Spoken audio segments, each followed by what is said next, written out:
अस्सलाम वालेकुम नाजरीन, आज की रिपोर्ट में हम आपको रशिया के बारे में एक इंतहाई अहम रिपोर्ट देंगे। नाजरीन, आपको बताते चले कि रशिया ने इस जंग के माहौल में अपनी एक नई फौज का ऐलान किया है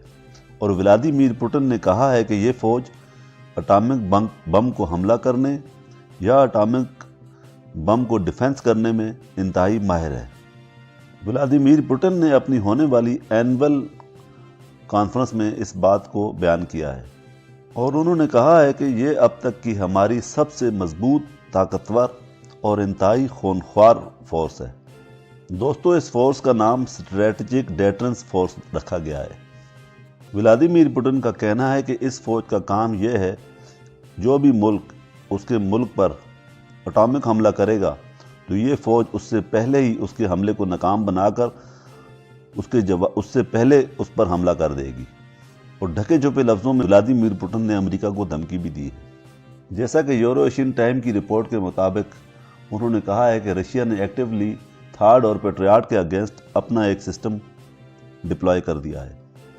और व्लादिमीर पुतिन ने भी इस बात को कन्फर्म कर दिया है कि वाकई उन्होंने एक ऐसी फौज बना दी है जो कि एटॉमिक डिफेंस से इंतहाई मौसर इकदाम करेगी।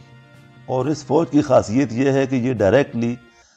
मिस्टर पुतिन के अंडर काम करेगी और इसके लीडर पुतिन खुद हैं और इस फौज का कमांडर डायरेक्टली व्लादिमीर पुतिन को रिपोर्ट करेगा। दोस्तों, इस बात से क्लियर हो गया है कि ये जो जंग है, रशिया और यूक्रेन के दरमियान जो जंग जारी है, ये एटॉमिक जंग के बिल्कुल आस्ता आस्ता करीब तर जा रही है, क्योंकि जर्मनी की एक अखबार के मुताबिक यूक्रेन ने अमेरिका से third missile system F-35, F-16 और इस तरह के और भी एडवांस सिस्टम मांगे हैं जो कि वो 2024 से पहले अपने मुल्क की सरहदों पर डिप्लॉय करना चाहता है। तो रशिया ने उसके इस इकदाम को देखते हुए पहले ही एक ऐसी फोर्स डिप्लॉय कर दी है जो कि सिर्फ एटॉमिक डिटरेंस और एटॉमिक अटैक को देखेगी और जो एटॉमिक अटैक को रोकने और दोबारा पलट कर एटॉमिक हमला करने में इंतहाई ताकतवर है। क्योंकि जैसा कि यूक्रेन के सदर ने भी कहा है कि उनका इरादा यह है कि वो 2024 के स्टार्ट में ही रशिया पर एक इंतहाई मजबूत किस्म का हमला करें, जिसके जवाब में व्लादिमीर पुतिन ने पहले ही हिफ्ज़ मातकद्दम के तौर पर अपनी एक फ़ोर्स तैयार कर ली है और ये दुनिया एक इंतहाई बड़े ख़तरे की तरफ जा रही है। दूसरी तरफ तुर्की, बुल्गारिया और रोमानिया ने भी एक डील साइन कर ली है।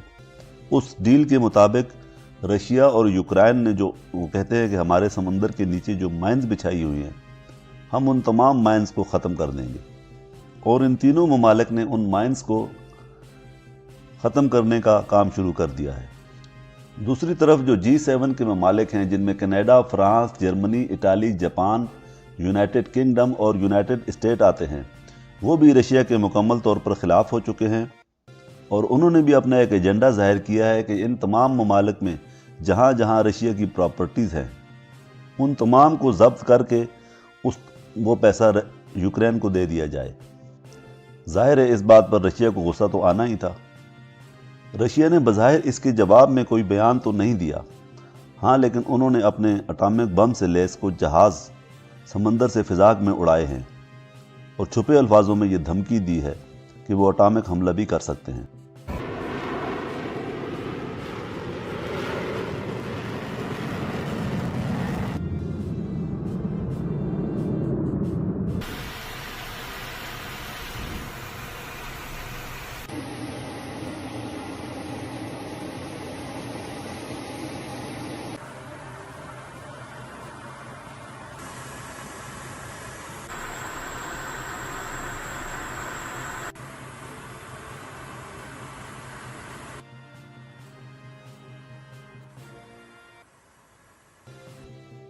दोस्तों, दूसरी तरफ यूक्रेन भी अमेरिका और फ्रांस और बरतानिया की दोगली चालों से परेशान है।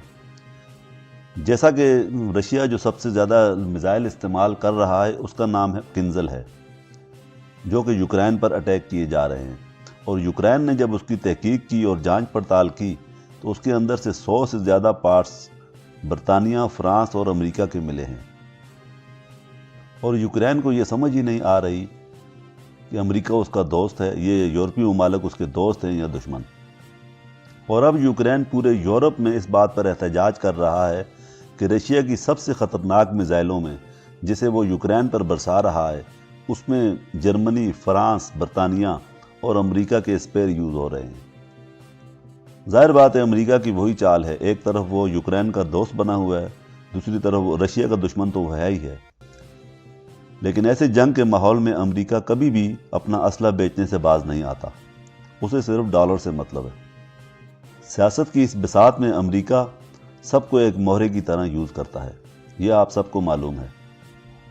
اب یوکرین نے رشیا کے وہ دو گاؤں جس پر رشیا نے قبضہ کیا ہوا ہے اس پر انتہائی تیزی سے حملہ شروع کر دیا ہے، اور جس میں عام آبادی میں عام لوگ کافی تعداد میں مارے جا رہے ہیں۔ اب رشیا کے تمام قبضہ زدہ علاقوں میں جہاں پر رشیا نے قبضہ کر رکھا ہے، یوکرین ان علاقوں پر حملے تیز کر رہا ہے اور رشیا کو کافی زیادہ نقصان پہنچا رہا ہے۔ دوسری طرف ایران میں ایک بہت بڑا واقعہ ہوا، رشیا کا ایک S-23 جو کہ کریش ہو گیا ہے اور اس میں جانی نقصان کچھ بھی نہیں ہوا، پائلٹ نے اپنے آپ کو ایجیکٹ کر لیا ہے، لیکن جہاز مکمل طور پر تباہ ہو گیا ہے۔ یہ ویڈیو دیکھیے۔ جاتے جاتے دوستو آپ کو ایک اور اہم خبر بتاتے چلیں، جیسا کہ پاکستان میں بہت زیادہ پولوشن ہے، یعنی کہ ایئر پولوشن بہت زیادہ ہے، تو لہٰذا پاکستان پر UAE نے کراچی سے لے کر 10 مختلف مقامات پر سائنٹیفک طریقے سے بادل جمع کر کے بارش کروائی ہے اور ایئر پولوشن کو ختم کرنے کے لیے ایک تجربہ کیا ہے جو کہ انتہائی کامیاب رہا ہے،